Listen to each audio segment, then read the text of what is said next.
been creeping rather slowly through this text. We've just done 3 of these 10 benefits of hunger. All of them, I think, are important, undeniable. And the Imam comes to the 4th,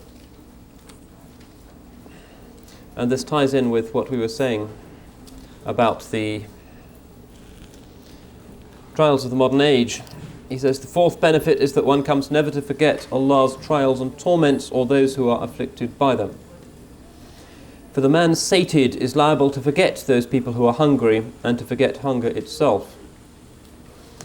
The intelligent bondsman never beholds a tribulation without recalling the tribulations of the afterlife. When he thirsts, he recalls the thirst from which people will suffer on the wide plains of the day of arising.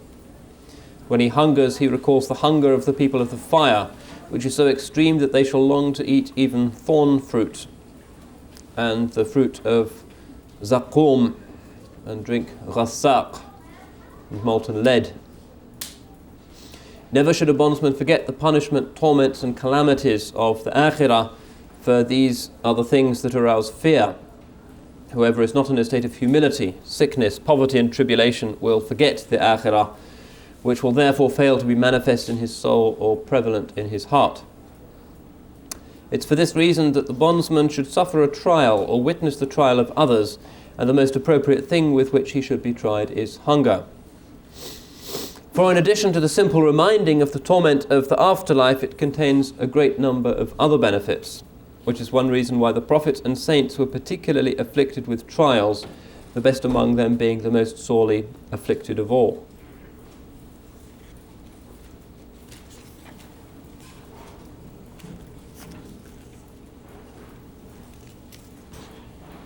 To remember those who are hungry and needy is therefore one of the benefits of hunger, since this condition will conduce to compassion, feeding the hungry, and charity towards God's creatures. The man who is sated, by contrast, is heedless of those who hunger.